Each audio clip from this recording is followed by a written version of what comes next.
Hello there, Mark Wallace here from Embarrassing Product Riches, and welcome to, again, this quick video. It's a quick, this is part 2 of the reasons why we should be creating an information-based business, if at all we can.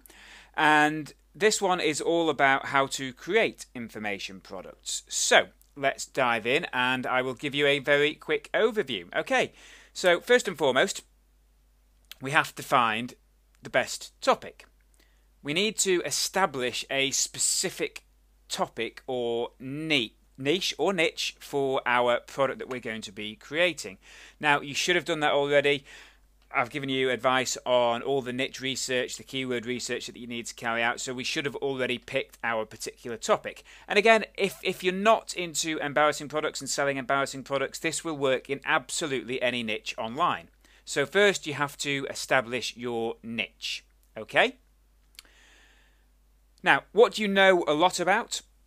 Do you have a lot of experience in anything? Could you be considered an expert? Do people come to you for advice on certain aspects of, daily life or business life or, whatever it may be? Because this can ultimately determine the quality of what you have to offer. Now, that's not to say that you can't go out there and do the research yourself. And there's other, cool ways in which we can basically find and create a product by utilizing other people's expertise. And 9 times out of 10 that's what a lot of internet marketers do, because you can't be, you can be jack of all trades, master of none, so to speak.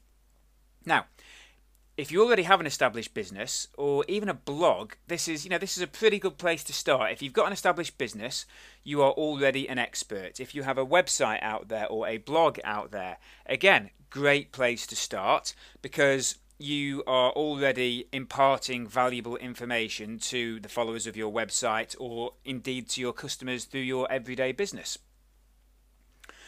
Now, what you do have to do is you do have to do a lot of research. Now, you may have a general topic in mind.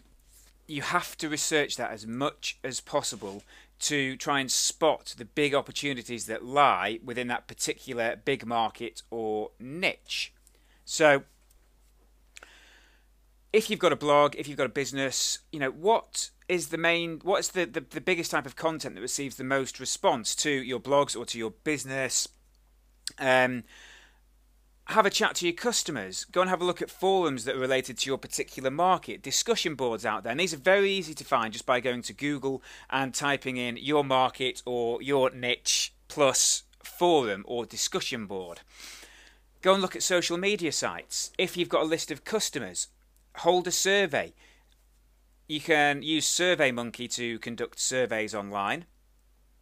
And, if you wanted to, you could give your the guys that respond to your surveys, you could give them a quick freebie or whatever, just to incentivize them to take part in the survey.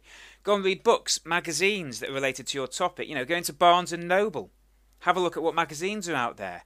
Buy a couple of magazines. Look at e-zine articles online.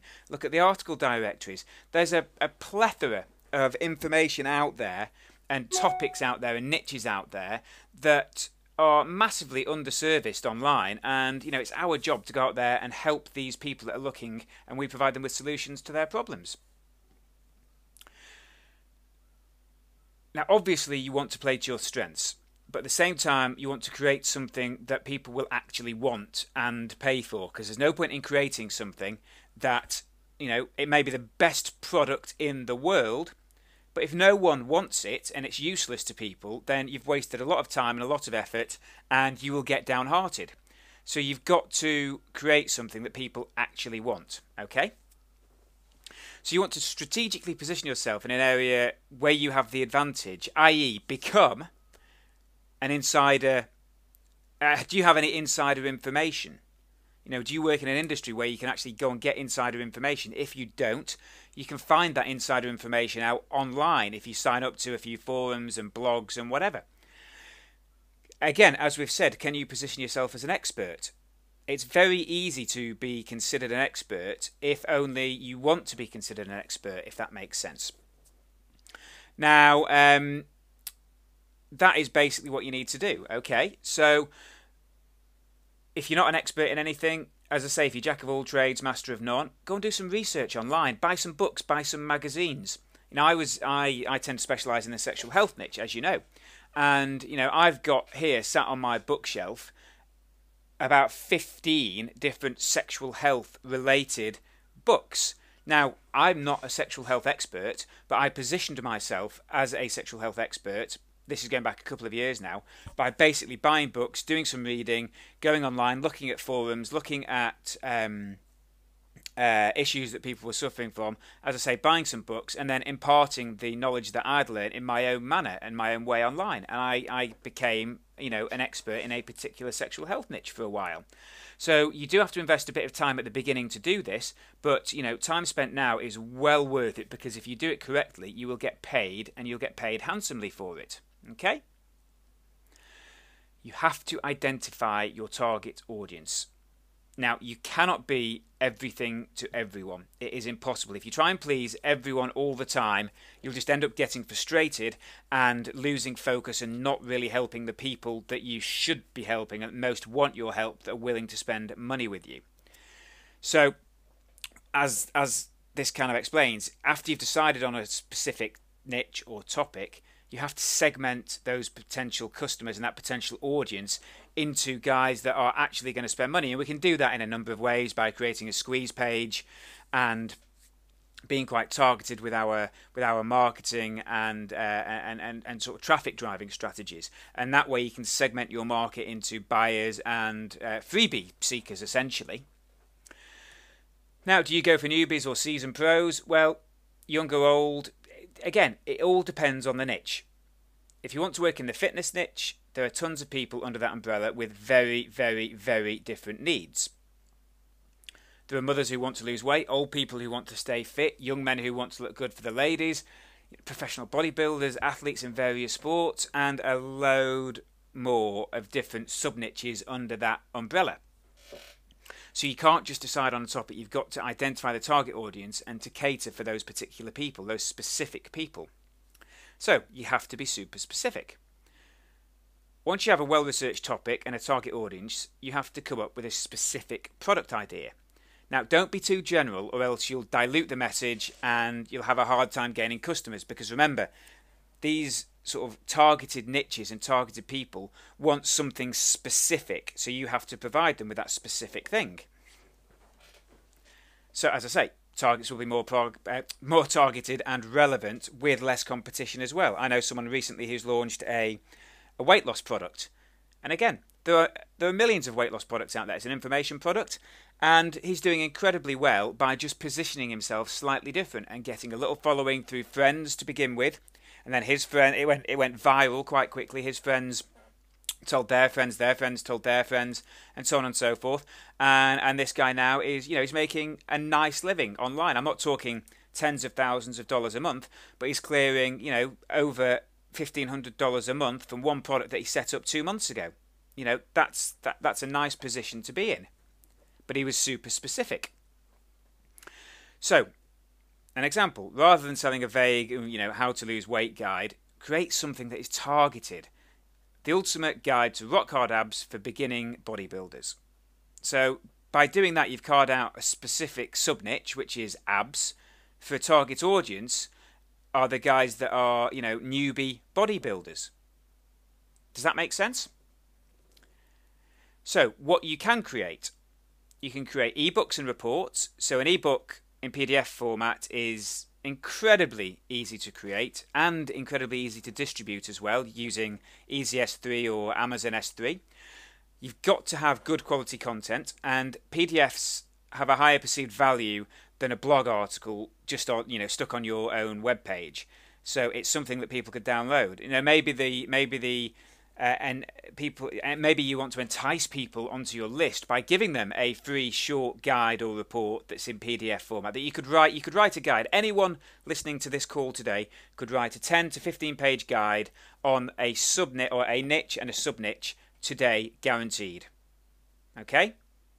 Very simple to do. Could you create a membership site? Very good way, very flexible information format. You can create a little community around the website and deliver content in a load of different formats. So it could be text, it could be presentation slides like this, interactive, it could be webinars, it could be video, it could be audio, it could be referring people back to your blog with articles and whatever else. And then you update that content on a monthly basis and people pay you fees. Now, again, I would go for the lower end of the membership site payment options. So round about anywhere between $5 and $10 a month. But, you know, for example, you just get 100 people to your membership site, and let's just say it's all about rock hard abs, and you give people like a program over 2, 3, 4, 5, 6 months or whatever. You know, if you just get 100 people paying you $10 a month, it's $1,000. And all you have to do is create content. You could do that in one day, a month, and you've got $1,000. You get 200 people on there, 2,000. You see, it's very easy to scale up when you've got a membership site. So again, just something to think about. Can you create DVDs, CDs, and videos? So yes, you can. You can create digital videos that are downloadable through the web and watchable on a website or viewable on a website. Some people like to receive physical things in the post. So you could record your video, whether that be, let's just stick with the abs and bodybuilding. It could be example workouts and example cooking strategies, for example, how to cook the right food to help you shed the fat, to help you get ripped. And some people like physical DVDs to be shipped to them. So you could offer them the option to watch them as a download on your website or membership site, and they pay a set figure for that. If they wanted the DVD shipping to them, because there's a higher perceived value with having something physical, you could then charge them a little bit more for that particular physical product that you would then package and ship out to them. So again, something to think about. Likewise for CD and audio type stuff. Just think about it. Email newsletters. Everyone who's online has an email account. Email marketing is massively, massively effective. So you have to take advantage of this and offer content via email newsletters. Now you could, again, it could be a mini membership. I run a newsletter that I send out once a month. We have about 250 people on there, 300 people on there, paying £20 a month to receive this newsletter. And, you know, that's good money. But you don't have to charge that much. You could do a 2 to 3 page or 2 to 4 page newsletter monthly. Again, you could write the content in less than a day. And that then would be shipped out once a month for a set fee to your subscribers. Very, very simple things to do. Now, I'm just going to wrap this up very quickly because I'm conscious that the time's going to run out and you've only allowed 15 minutes on YouTube videos. So, think about conducting expert interviews. There is a massively high perceived value for a product based on an expert interview. So, can you enlist or recruit experts for your particular product? Yes, you can. You just go to Google. Experts love to share their knowledge, usually for free, to gain exposure. Now, I've done this countless times. You go to Google, you go to Amazon, Amazon Books in particular, because experts are authors. Authors like to be contacted, they want to gain exposure. Go and have a look at some authority sites that are out there and basically get some names down, get a list of 20, 30, 40 experts in your particular niche. Go and find their email addresses if you can, or contact information from their websites, and just start compiling a list and contacting these people via email, telling them how much you love their work and that you would love to interview them for a product you're creating. Tell them that it's going to gain exposure for themselves. And, you know, you will probably get a 20-25% response rate of experts willing to be interviewed for you for your particular product. You then get that product transcribed, and that forms the basis of the guide that you can then go and sell to your niche. And it is as simple as that. And you will be surprised at how many experts say yes to you. So that's it for this quick video. Again, hope you found it useful. Any questions, send them to support@embarrassingproductriches.com, and I shall speak to you real soon. Okay, take care.